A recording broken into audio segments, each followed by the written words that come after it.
What's up, guys? Welcome to the WeddingPros podcast. It's been a little while, but we're super glad you guys are joining us today. If you like what we're doing, definitely hit that subscribe button, hit that bell so you get alerted. If you're listening on Apple or Spotify, welcome as well. It's been a little while, Jared, huh? Has been a little while. Yeah. Has been a little while. We've had a crazy September. Crazy September, probably crazier October.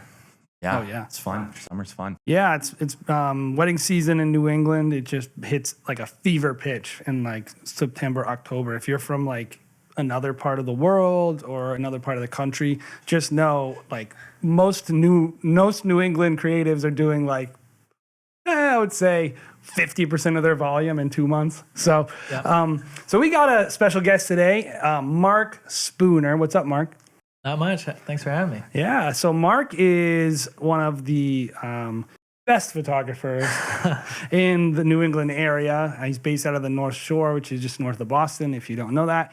Mark, why don't you tell a little bit about yourself? How did you get into photography? Sure. So I'm based in Beverly, Mass, just north of Boston. I've been shooting weddings now for about 6 years. And I got into photography, in its origin in high school, to just like taking photos, and I got a camera for high school graduation, which was nice. Dude, I was the same exact way. Yeah, right. It's like yeah. it's a good way into it because you don't care too much. Yeah, it's just like fun. Just like I'll snap photos of like flowers and fields and stuff. Exactly. Right. You took like this, you walk up and right to like the skateboard wheel or something, Yeah. and take way too close of a picture. Yeah, and then it's put hilarious. It on your wall. My mom still has in their living room at my family's house like the 4 photos. Not that I like my first 4 photos, but like it's this photo of like a blurred out bike and like grass in the foreground, a pine cone, and they're like framed big in our living room. And she still to this day like has friends over and it's like my son's a photographer. A very famous photographer. Mom, this is not like okay, thanks, I appreciate it. But yeah, like your first dollar bill that you make as a business. I'm not sure my parents have ever even looked at my work. Oh yeah, my mom proudly has the pine cone front and center in the living room. But yeah, so then I came to school up here, and I actually studied psychology, and which plays into the game a little bit. But I studied psychology. Halfway through college, I added a film major. But on that side, I was always doing like more of the cinematography thing. I never really picked up video editing as a strength. But that got me, continued into storytelling and cameras.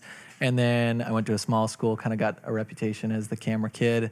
Also went to a Christian school, and so all these kids were getting married fresh out of college. And I shot a couple weddings, of friends, and then that referral business just started. And suddenly I was shooting quite a bit of weddings, and now it's a career. Yeah. We, when we started, it was kind of similar in that, like, you just go with the people you know, right? Right. Like, it's not, when people are like, oh, what can I do with Facebook ads or whatever? And I'm like, would you book a photographer you never heard of off of a Facebook ad? Right. Probably not. Right. No, it's the people you know. Yeah. That's how you build. And I also think, too, like, it's been, you guys have obviously been doing this longer than I have, but I feel like for me as well, it wasn't, like I didn't have an Instagram when I graduated college, which I was late to the game, I think there too. But like the whole like industry hadn't been presented to me as something to desire necessarily. Yeah. So I think it's a newer trend maybe even to have like high school age kids wanting to be a wedding photographer or YouTuber or like any of these sort of, last 10 years sorts of industries that have panned out a little bit more. So it's sort of like I learned about the availability of this industry as I was accidentally entered into it. And for that reason, I've kind of taken more time. It's been an interesting process of like identifying how I want to be a wedding photographer while I'm being a wedding photographer, as opposed to doing a lot of front end thoughtfulness about that. That's awesome. Yeah. Because it's like, I don't know if you remember like our financial goals when we first started, but our financial goals for success were pay off the gear we bought. Right. Get out of debt. Yeah, like it was like we bought this gear. If we pay it, like we paid it off in the first year, and we were like, we were running a really successful business. Sure. Like that's how we viewed it. And I meet some people now who are just started. And like I saw a guy yesterday say like, hey, I did 12 weddings and I really want to quit my job. And this is his first year ever doing it. I want to quit my job. I want to double my weddings next year. And that's how, like, that's what he's setting himself up for. And I'm like, I don't know if that's good or bad, but it's like, I'm glad I didn't feel that way. Sure. Because when we started, we were doing, I think it was like our 5th year. Yeah. Till We didn't really have anything to lose at that point because I was going to school. You had another job, and it was like, well, let's see what we can do and where we can get, and that's. We probably didn't have like a full booked season until our 5th year. I think it was 2013. We had 40 weddings. Well, and it's funny too because of the scale. Like you guys have always at least been a duo, but then have subsequently kind of built things out. The scale of what full means, like. That was the other thing is like I didn't have a thought about like what full meant because I was I didn't have this like I want to be a wedding photographer. I need to make this much money with the now obviously I've got a mortgage and a wife and a life to pay for and I have to have sort of a better way of measuring that. But starting out especially it was just sort of like I guess I have 5 weddings this year. I guess I have 10. But that's such a great. I think if you are new and you're starting out, I think this is my opinion. I know it's not for everybody, but I do think there's some wisdom here because it's myself and Jared and Mark all did this, which is our goal wasn't quit our jobs. Right. Our goal was just shoot the weddings we got booked for. Sure. That's my goal at least. It was like, we got booked for these weddings. Maybe I can book some more next year. And so we were happy. Right. I was happy while we did it. I didn't feel this crazy pressure to be successful. I didn't think I was unsuccessful at any point. I don't remember ever thinking like, we're unsuccessful. We only have 10 weddings. Yeah. We were just like, we weren't even at that point. We weren't even counting on it to be successful because it was like, we both had part-time jobs. We were like, this will be good extra money kind of on the side. And then it was just like, well, do we have to start taking this seriously? Will this be our, Sure. Yeah. I mean, gig? to me, there's both benefits. There's benefits and struggles to both kind of avenues, right? So like I didn't have like this vision of being a wedding photographer full time and having that be my bread and butter. And for that reason, I didn't have some of the like existential crisis that I've seen some friends who enter with that like gung ho, I'm going to book this amount of weddings. And when they don't achieve that success, they freak out. But at the same point, because it was a little bit more haphazard and as you guys know, like if you're doing things right in business, you can book out pretty quickly. Yeah. And if you're not thoughtful about like what you want your life to look like, you can suddenly commit a summer or a season or a year of your life somewhere, which is kind of what I did. Before I thought about like why I wanted to be a wedding photographer, or if I wanted to be a wedding photographer, I had contracted myself to be a wedding photographer. And thankfully, through a process of thinking about, what this means and what satisfaction I got out of it, I was able to kind of sustain that and have been, but it's still an ongoing process. But for me, that was more like the crisis was more, which sounds, maybe to someone who's like struggling to get business, it sounds like an arrogant thing to say, but like it was suddenly like, I didn't really think about like wanting to do this. And now I'm just doing this. Do I want to do this? And and because I went with the business model of like my name, photography, your identity is so wrapped up in it. And it's not this like, business that you're like, my business didn't really work out. It's like my like art craft. Like, it's like we talk about this a lot, and I kind of will tease people, but I do understand it, which is like they're not if it's you, right? Just like you watch cooking shows, yeah. I always talk about like it's me. I want to see you on a plate, right? And I think like that's what photographers are doing, yes, a lot of times, or videographers. Like that's a big deal. And I came out of the music world. So I already had my art where I was like, I just sold out at that point because I was just like, well, I try to be an artist and I can't. Sure. So now I'm going to sell out. But I think everyone has to go through that evolution, not so much a sellout. That's a negative phrase. But this idea that it's not bad to try to be profitable and run a business. Right. And like, it's okay. Yeah, totally. It's okay. And I think a lot of us, at first, we want to like stick to when we started making our product, it was totally different than what we're making now. And we eventually had to go like, well, people don't want to buy that. Sure. And it had to come into our head that, oh no, they're not rejecting me. Sure. They don't understand the product or they don't want the product. And right. I don't know if that's something that you went through. So tell me a little bit about, creatively, you kind of got started. When did you start? I shot my first wedding in 2012. Yeah.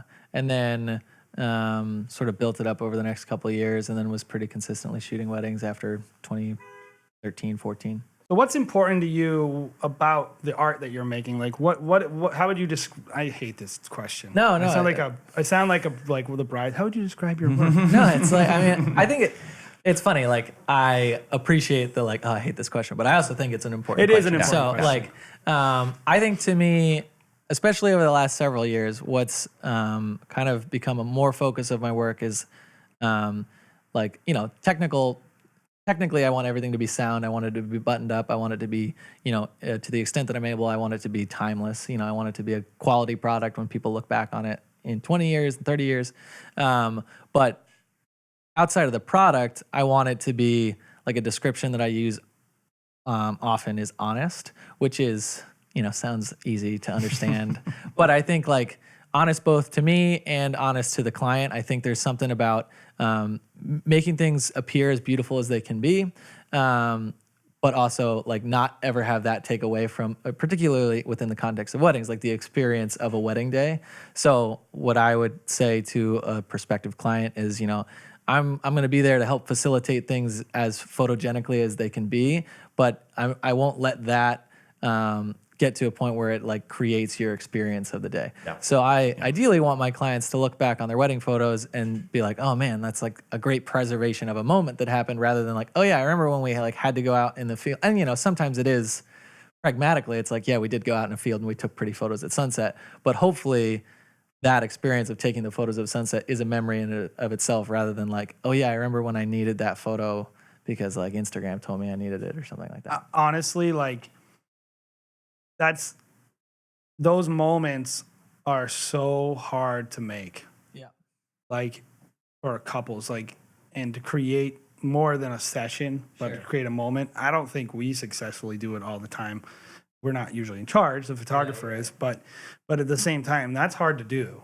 It is, yeah, and it's something that is, something that I've kind of like refined over the years, I think, and I'm still constantly refining it. But I think part of it originated out of like this feeling of like one of the things that probably ruminates in my mind often most is like this idea of imposter syndrome or whatever, where I'm like constantly feeling like this. The stress of business for me is, yes, it's capacity, it's workload, it's time of day, but it's also just like a little bit more existential than that. Mm-hmm. It's like, am I being honest? So like that sort of personal thought process that I have going on a lot motivates the way I approach shooting weddings. So I want to make sure that clients, when they get their photos back, don't feel like they got like, I want their photos to feel true to them, and as much as they're proud to share them with friends. They were playing characters. Right, exactly. Yeah, like that, to me, that would be like in some ways, like the saddest experience is like a really beautiful photo that like whatever kills it on my homepage, but at the end of the day, like doesn't feel truthful. Like they get the photo and they're like, man, I don't feel like that represents us as a couple. Like I would never do that if he wasn't making. Yeah, that was such Mark's idea of how we should look, and it's a collaborative process. Mm-hmm. And I start that early, right? So I start that in the initial, like when a client emails me and they say, hey, like what's it like to work with you? They get a price book and it has my whole like value proposition and approach built into it, which sort of they read. Let's like that sweet spot of being like short enough to want to read through. Yeah. And detailed enough so that they have. Well, I think somebody can see that you have an intention behind it. Yeah, and I think that matters. Yeah, and it builds into everything. So, like for me, Instagram is as much as it's like a tool that can cause crises of identity and all these things and like comparison. It's like to me, it's like that's an avenue of like using caption content and anything like that to talk about motivation. So yes, it's sharing a photo, but then. Like last night, I shared a photo of a reception that was hopefully like pretty enough to get attention.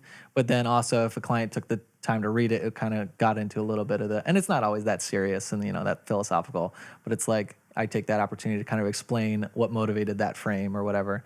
And that's a good way, hopefully, to like create a value proposition. I want to be known as a photographer who cares about what he's doing. And so that, like to me, when we were so I just got married in July, and we had my friend Ben shoot our wedding, and Ben is a very fantastic photographer, someone I looked up to a lot, and kind of I always had him as someone to look up to. But also he's like to me, the majority of the way that he stands out is that he's like really built up a brand that's kind of motivated by his purpose and what motivates him. And it's pretty hard to, and maybe I have more of a eye into this because I'm a photographer and I like spend my time in this. I don't know if the average client arrives and is like, oh, you're so different than all the other photographers I've looked at. But I want to be known as someone who cares about the work that he's doing in addition to being like good at it. Well, that tells people how the experience is going to be. Yep. And I think that kind of leads into really, I think something that we talk about this a lot. We had a podcast about it and just client experience. Yeah. This idea of every interaction needs to be intentional to produce the interaction that you want to have. Our goal with Stop Go Love, because we're more of a volume brand, is we want the experience to be That's the V word. easy. Right. Easy. We want it to be easy. We want you to feel like it's convenient and easy, and that we added levity. Yep. But still, at the same time, you love the product, and I think most people do. But we make sure to send that value in every part of our experience to the best of our ability. Is like that comes into the way we communicate, the way we speak, hopefully how quickly we get back to people, which we're not always as good as we want to be. You're saying this in September. I'm like, yeah, I'm great at client experience. And then September hits. I'm like, I will get back to you. But you just posted this thing on Instagram, like you shared a story from Kristen. I saw Kristen Parker this morning. Totally. Talking about, going through, as you're going through all these different weddings and you're just trying to get the work done. Right. To ponder about, certain things, the connection and human connection. I mean, Yeah. I'm going to totally misquote it because it was a long Yeah, caption. no worries. But how do you find yourself staying true to the work in the middle of September? Yeah, so that's a great question and one that I'm like asking. Like I was driving down here. Same. I thought it was a good question. Yeah. But I think I wanted to push it onto you before. yeah, well, I'll answer it for you. I'll nail it. No, but I think so that question and the balance there kind of informs my capacity, right? So we were talking like I was never all that thoughtful about like how many weddings can I take as a one-person team with like commitment A, B, C, and D in my personal life. And so for me, like kind of like getting up to that breaking point or like, I don't know, breaking point. Like I haven't had like a breakdown or anything, but I've definitely like hit a part in the season where I'm like, I am burnt. And I like think I'm actually more familiar, which is like evidence of strain, with like sustained burnout than like these acute moments of like, oh, I can't do this. And so like how to do that well to me is being thoughtful. Like to me, the capacity that I have now in really intimate ways, like being married and having close friendships and having like connections with family and things like that, the degree to which I want to be able to pour into them and the degree to which I can care about, a wedding, which is kind of like multiple levels as a photographer and as a videographer as well, especially if you're doing kind of everything in-house.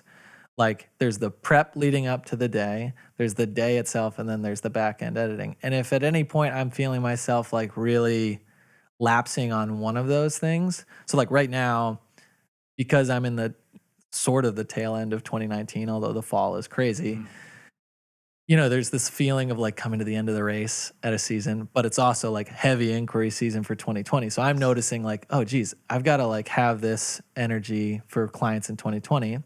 And then there's the wedding day, and wedding day for me is all about like pre-event anxiety. And then the event is great. But making sure I have capacity to like function well on all those fronts. Like if I get to the editing room of a wedding and I'm just uninvested in like carrying the quality through delivery, that's a signal to me that I'm either burnt out or I'm like taking on too much or whatever. But like the degree to which you can manage that once you're in it is also, I have clients and commitments and contracts, and I can't just be like, oh, you know what? I learned on your wedding that I had taken on too much. So unfortunately, because self-care is important to me, I'm not going to edit your wedding. Like you can't communicate that, but there are things that you can do to like really work on balance. And well, we always say balance is not always possible. Right. Nature's not balanced, but seasons it's really seasons. You go through seasons, but what is possible is boundaries. Sure. Yes. And Exactly. I think that's what we talk about a lot. It's like you don't need work-life balance because that by nature is ridiculous, especially for people like us who literally have 3 months out of the year where we don't do any weddings, Right. pretty much. Yeah. That's not balanced. We don't talk about that. Like, oh, I have so much free time. Like but we always talk about when we're, and I think people just learning like to embrace, I feel, a level of tension and stress and what that brings out of you, Right. and embracing that and looking for, how does this make me better? How does this tension improve me? What does this reveal about me? Like when I'm in the middle of this stress and I'm willing to compromise on X, Y, and Z, what does that tell me about myself? Yeah, totally. You know, and it's like, oh, I'm not organized. Sure. Or I actually, some things I've learned that we've preserved, like we got stressed and then we're like, we actually don't really care about this part of our product. Sure. We're not going to make it anymore. Right.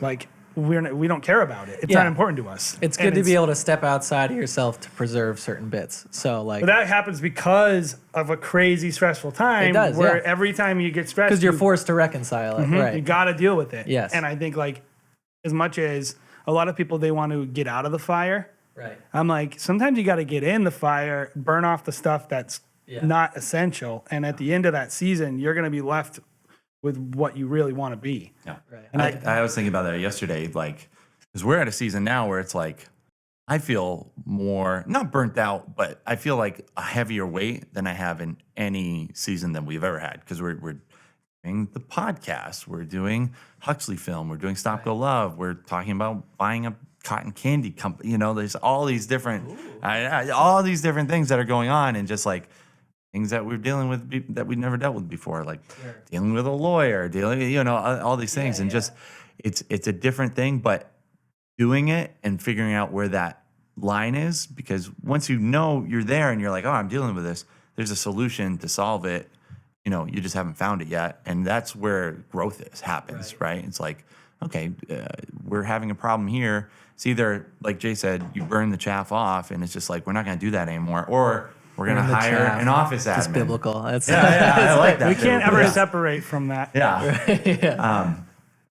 Like for us, like we just had to hire an office admin because it was like, and she's been a lifesaver and allows me to tackle much more creative than I, have in the past. By the way, if you're listening to 4 this years. and you're thinking, oh, they got an office manager, I should get one. 9 years. We did this for I've been trying to convince Jay to let me hire some help on that front for 5 years at this point. I think I mentioned probably 5 years ago. We need an now office we admin, have the financial resources to do There it. you go. Yeah. But it's not like all this stuff like really comes through this crazy tension and does, as being a creative, but also an entrepreneur, right? Well, and I think you need some experience in the crisis of running a business to be able to make good decisions. Like there's something about a crisis moment in business where you're just like, oh my gosh, I've never felt this like this overworked or like this burnt out. And there's kind of two options you have there, and it's kind of what you were saying. Like you can either use that as an opportunity to hyper focus on what the pain points are in your business so that you can remedy them, or it can break you and you can be. And I don't know where I am on that spectrum. Like I thankfully just have a really good support system of people speaking into my life. When I am on this kind of like very solo, currently like my business structure is pretty individual. So it's nice to have peers and people you care about kind of speaking into that.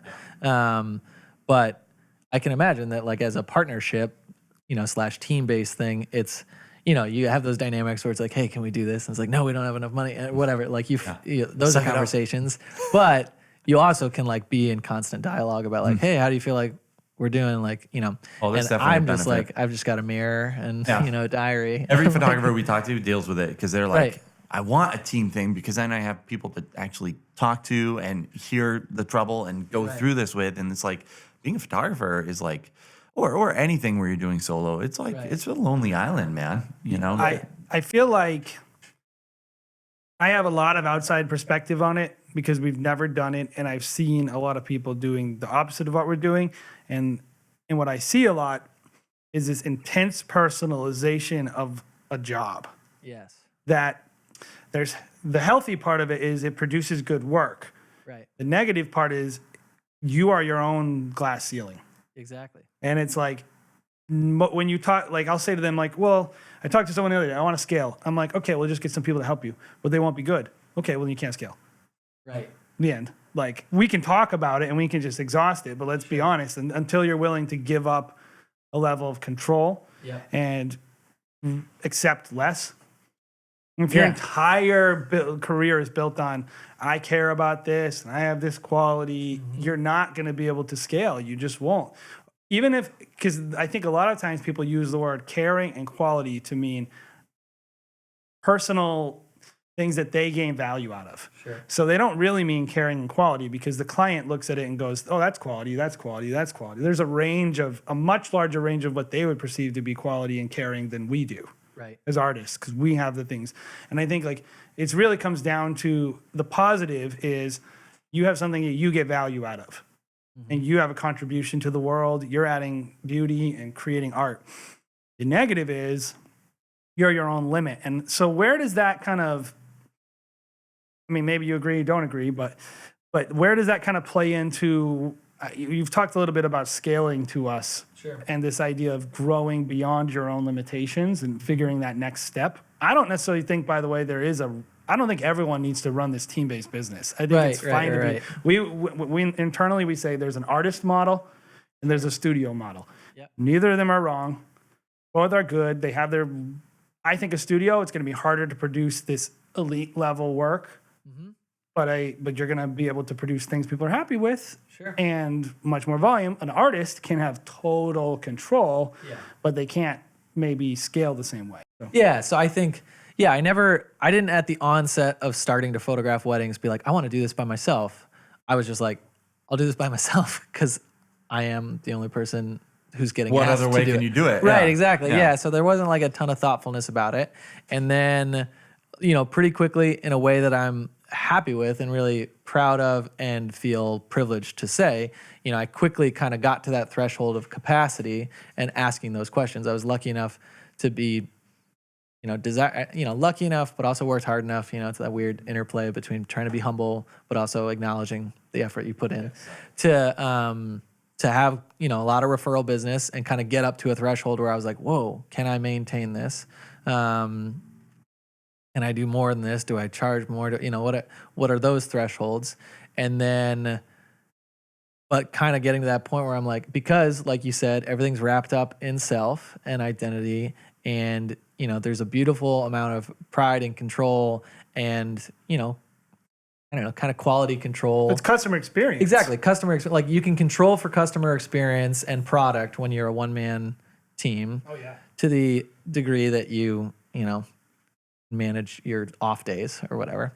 But you also kind of, you don't have anyone to offload onto.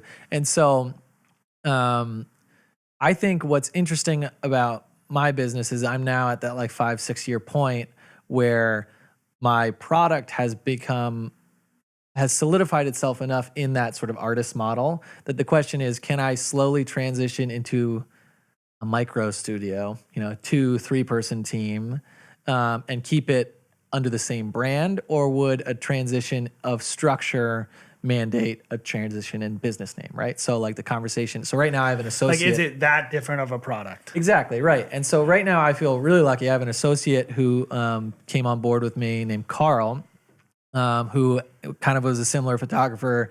He, is maybe, Carl Heyerdahl, great guy. Yeah. Just got married on Saturday. Actually. Oh, no way. I didn't know he did. So Carl's kind of was doing his own thing and then relocated to Beverly. And so he sort of had the motivation of connecting with people who had been in the area for a little while and agreed to come on, sort of second shot with me a few times. And then he's come on as an associate, which is sort of like that kind of hybrid model of studio, right? So like, I don't owe him a paycheck beyond what he books under my brand. So that's nice for me because the level of stress of like needing to provide for a person is not extended beyond like, oh yeah, if we book a wedding for him, he'll get this cut.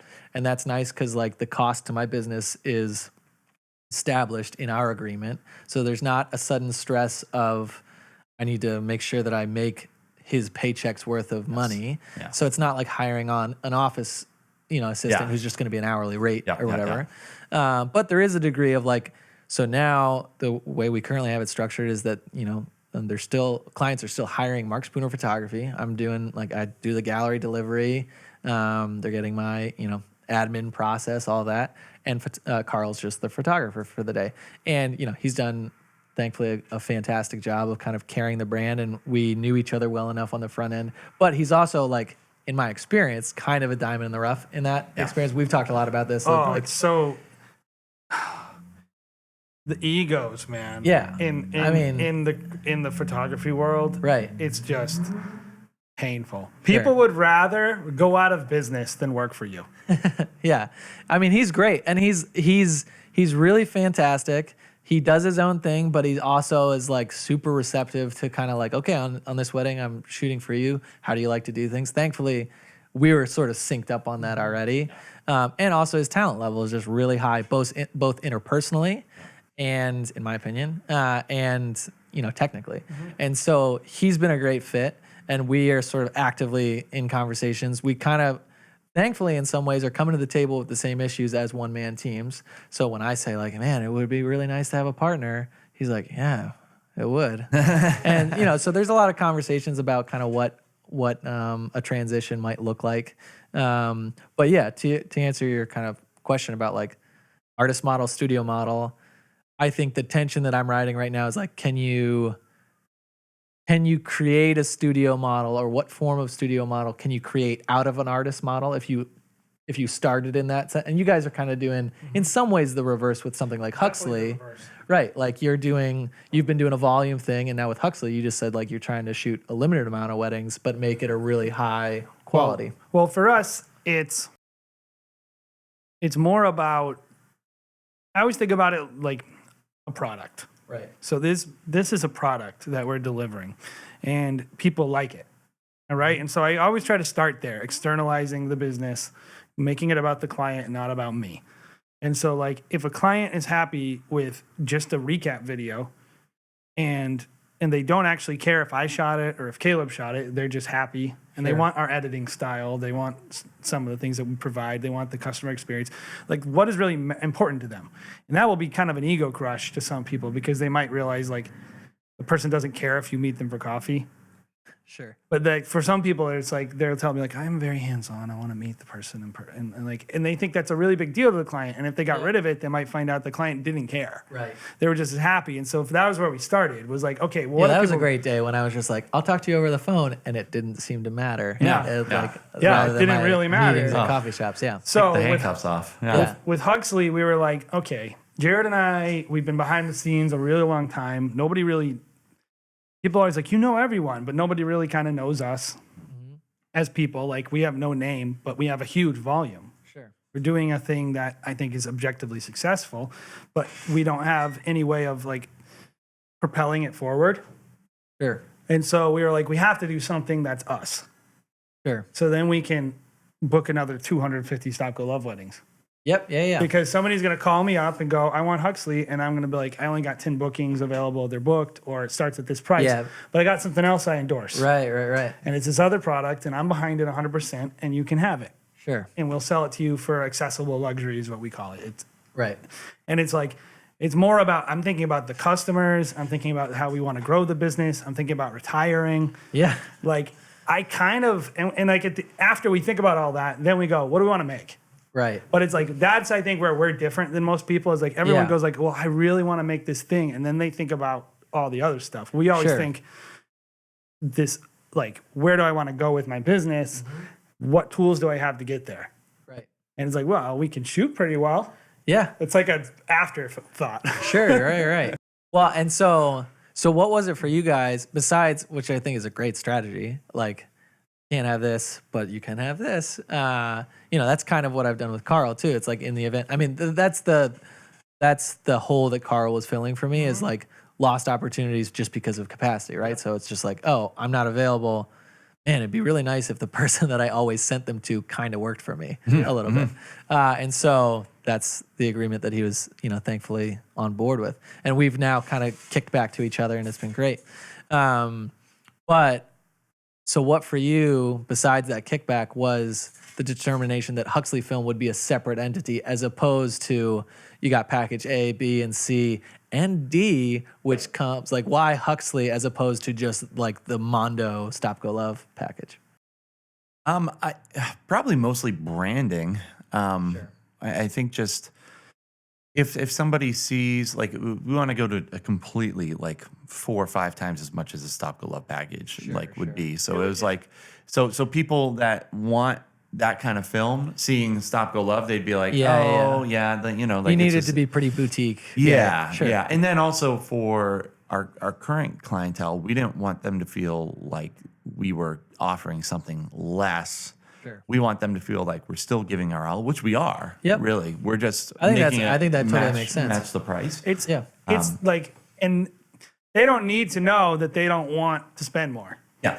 Sure. They need to know. They think spending $3,200 is ridiculous amount of money. Like I talked to a dad and a client I shot photos for on Sunday. Sure. They're like, "Oh, $2,000. Like this is really expensive, huh?" And I was like, I mean, right. I mean, it depends where you're coming from. Sure. Like, and then I go into his garage and he's telling me about his Audi that his wife is always bumping, and it's one of 500 in the world. It has to be $120,000 car. Right, and I'm like, right. kind of expensive, huh? You know? Like, Sure.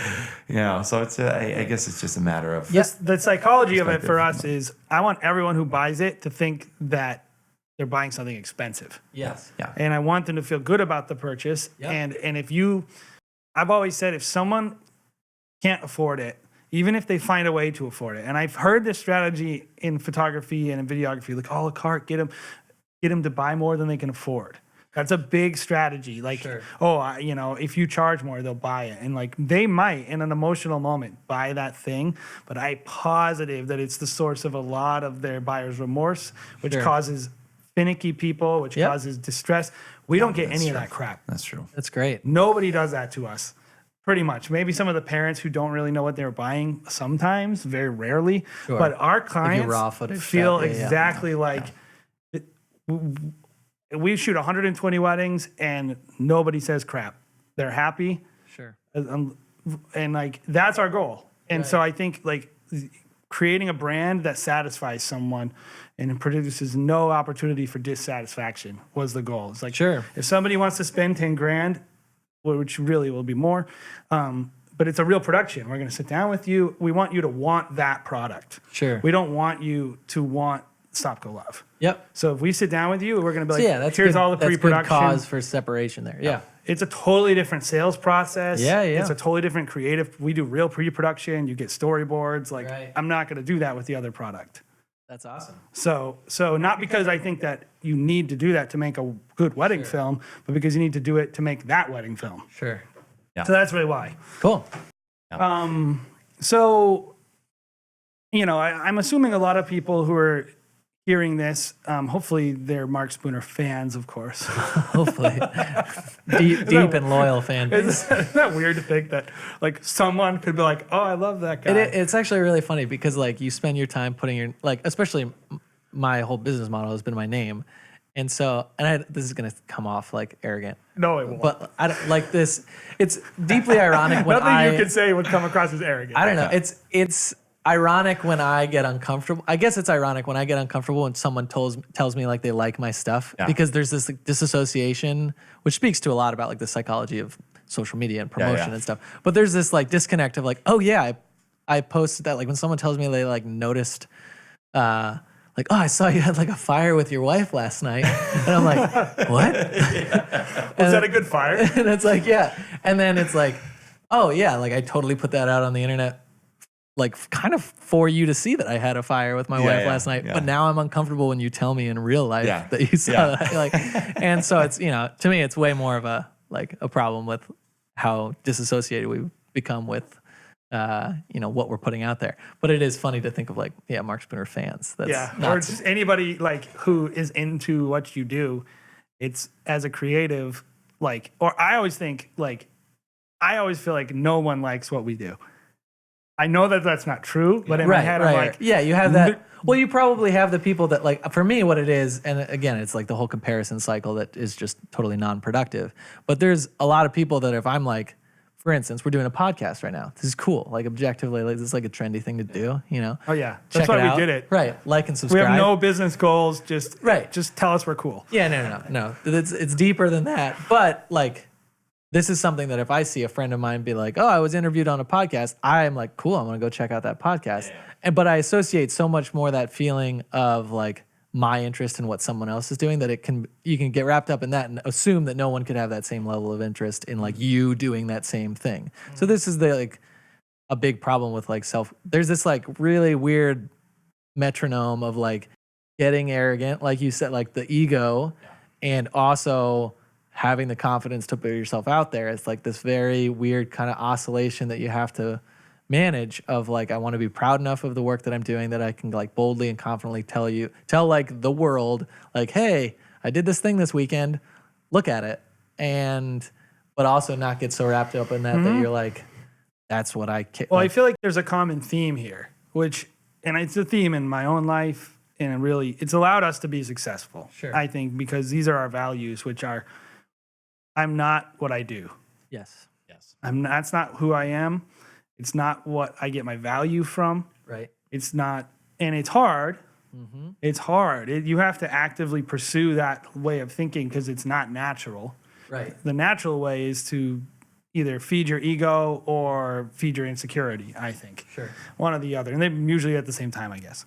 But I know for a lot of people, like if I was to like give you a nugget today, and Mark, I think, is giving it to you without necessarily saying explicitly, which is fight that fight, like deal with that. Like deal with that idea of like and be comfortable with this idea that like you're always going to be wrestling between the internal and the external and trying to reconcile these two things together as a business owner, as an artist, as a customer service person, bringing what's outside in and what's inside out and all these things. And it's like, at the end of the day, you need something that's not your art or your job that gives you satisfaction and makes you feel alive and makes you feel connected to other human beings. Because for me, I'm very comfortable with the fact that the people I work with are not my real friends. All right, man. Sorry, Jared. Like, I don't mean like brutal. Jared. I mean like the clients we have. Yes, sorry. You know, they're not my friends. We're I was friendly. like, you just told he's right there. Yeah, I'm like- I'm just kidding.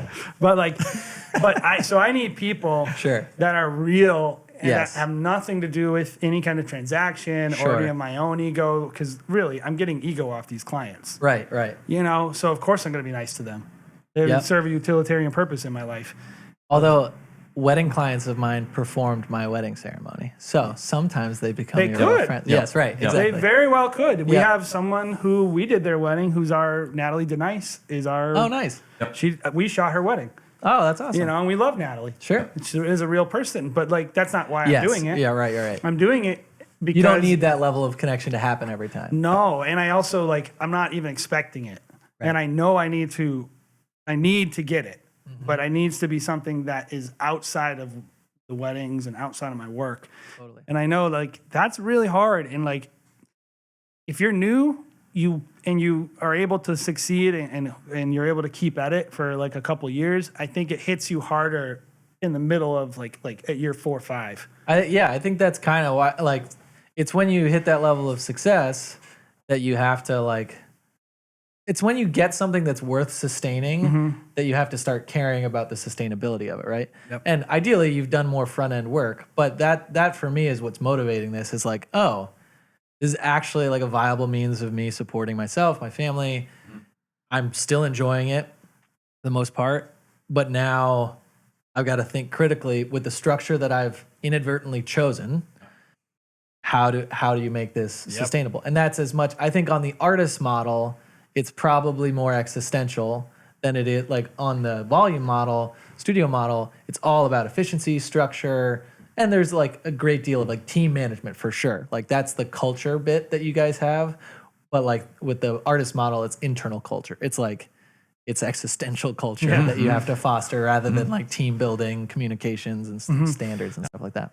It's tough. I think our challenge is trying to figure out ways to connect with people in a similar way that an artist can connect with people. Right. Like, I'm just going to share my thoughts on this thing. Like, Right. it's a lot harder to do that when you're studio size, like on social media or whatever. So, and relating to people that way. And I think when people get to know us, they're like, oh, I like Jared. I like Jared. I like Well, that's Jason. the thing. I like Like those you, I individuals. mean, if anybody, I don't know if it's the goal, but if any like Stop Go Love clients tuned into the podcast, Oh, yeah. they would see that there's like a lot of thoughtfulness and sort of like a ton of sort of really deep personal thought process and investment between the two of you into like why you're doing what they're doing, even if the product they receive is the result of a volume model that's really, still curated. You're going to find as you develop, if you develop a studio model, if that's the direction you decide to go, and probably a lot of people, by the way, are out there, either photographers, videographers. I know planners that are doing this right now. I'm sure a DJ could do this. Is like really, how do you scale yourself? Yeah. Is really the process of externalizing your values, Right. and explaining to someone what makes you you, and then it becomes a brand. Right. And that's all a brand is. Yep. A brand is just like when you talk about Coca-Cola, it's the flavor of Coke, but then it's like classic. Yes. It's like they have this aesthetic and this value set. That's why Coca-Cola will have a commercial like, I don't know, people kissing. Like it's not like, oh, Coke, it makes you kiss. They're saying, oh, this is a type of drink that people who feel this way would want to drink. And I think studios become more about that, which is like giving an overall impression. And for us, the challenge, and probably for you, is going to be what parts about what I do are transferable and trainable, and what can I take out of my head and put in someone else's head. And like, there's probably some things that you're going to be like, I can't do it. And there are probably some things that you actually can do that. And what I find is a lot of people, when they find out that all they have to do is explain something to someone that they think is so special about them, it makes them feel like crap. Right. Because they were like, oh, I thought I was special. No, you are special. You thought of it first. But like, Sure. I think at the end of the day, growing a business is all about, I do think there's a level of depersonalization that has to happen to push things to a level that it could be at. Yeah, and it's tricky because it totally depends on kind of where you fall within the spectrum of studio versus artist, and kind of what you want to preserve. Because I've heard a lot of people with the artist model that they're like, oh yeah, I'll tell you anything, any technical, like there used to be, I think especially as things were like, as the world of YouTube tutorials was like less available, there was like this secrecy to any technique that you'd nail as a photographer. When things were easier to be new, like, oh, how'd you do a tilt shift? Like how'd you get it blurry on the top and the bottom? And they're like, I bought a lens, but I'm not going to tell you that, because then if you know that, then I'll lose my edge. Then I'm not whatever. special. Right, That's exactly. my elite thing. But then it's kind of to your point, it's like in a studio model, you need to have things that are replicable. But on an artist model, almost like the thing that you need to preserve, if that's what you're selling, is your experience. Like, yeah, you can have anyone come and shoot a photo of you with a tilt shift lens, and they can get a, I don't really use a ton of tilt shift, but sometimes I do, like a Mark Spooner photo in that regard, but you're not going to have the same experience because it wasn't Mark Spooner who did it. Exactly. And so But that's how Hollywood is, by the way. Exactly. Like, a lot of creatives that have never worked in production, they think that everyone in Hollywood, it's not about your gear. Right. It's all about this. Yeah. And that, nobody can replace that. Right. That's you. So like, that's where your value is to the client, is like what is in your head and the experience you give them and all that stuff. Like the value is not any technique. Right. And I think that's really what you're saying is like. Yeah. And that's I think going to be the, a challenge, and Carl and I have experienced it, for instance, is like, when someone comes to Stop Go Love and they're like, hey, we want to film by Stop Go Love, it's not hard to be like, cool, great, you're booked, your videographer for the day is going to be Ben. And then it's like, cool, great, he's Stop Go Love. But for Mark Spooner Photography as a brand to be like, hey, I'm not available, but I have an associate shooter who does very similar work to me, we approach it the same way, he's available. And, the clients who have hired Carl, I think, have been really happy with him. And we've been able to translate that difference in a value way that's been fine. But it is a different jump to be like, okay, so he's going to do what you do, but he's not going to be you, but we're going to hire you still. And it's like, yeah, it's just a narrative that you have to kind of build out and it's all in the communication. But that's the question of like, okay, cool. If that's something that we want to grow more of, does it change from Mark Spooner Photography into a separate brand? Or it really comes down to what can I support and what can I endorse? Right. Like, what am I comfortable standing behind? Sure. And it's like, I've realized I'm comfortable standing behind a range of things. Like, depending on what you're paying for. Because you're paying for time. You're paying for individuals' time who have maybe a certain cachet. Like, people deserve to pay. Jared shot hundreds of weddings. He demands a certain level of time. Right. But it doesn't mean it's not going to be good. Right. What you're going to get. And I think, like, if somebody wants to pay for expertise, if they want to have Jose Villa, for instance, they're going to pay $40,000. Sure. But you call Jose Villa and he tells you, oh, it's $40,000, or I'm not going to take it because I'm booked, or whatever the reason. Right. But I have this associate and they're, I don't know, $15,000. Well, Jose Villa says they're good. Sure. So I'll take it. Like, and I think ultimately it's like Jose Villa knows I'll stand behind this associate. Sure. And I think if you're hearing like, and you're listening, you're like, oh, they just care about money and they'll scale it. No, like you have to be able to stand behind whatever it is that you do. Like you have to know, like, I'm not going to deliver a bad product. Yep. Yeah.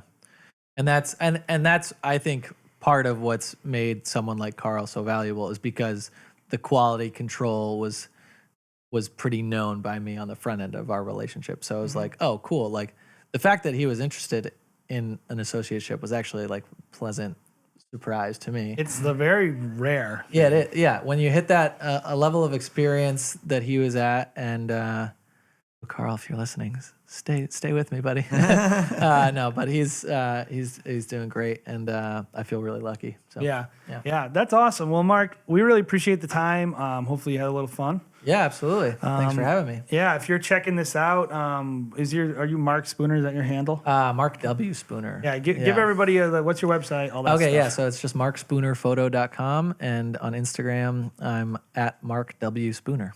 Yeah, so check it out. Check out a follow. the North Pine Cabin as well. Oh, yeah. That's my favorite Mark. Yeah. If you want to follow my cabin account, at the North Pine Cabin. Yeah. So you can see Mark around all the campfires. Yes. And then you can tell me, oh, I saw that you were at the cabin this weekend. And I'll be like, what? But yeah, man, it was a lot of fun. Yeah, absolutely, and guys. Hopefully something that if you're listening, that you got some value out of. Definitely, like I said at the beginning, if you made it this far, you might as well subscribe. You might as well hit the alert bell. Check it out. If you're watching on YouTube, you can listen to it on iTunes as well as Spotify and a couple other platforms. So check it out. Man, thank you guys so much for joining us, and we will see you soon.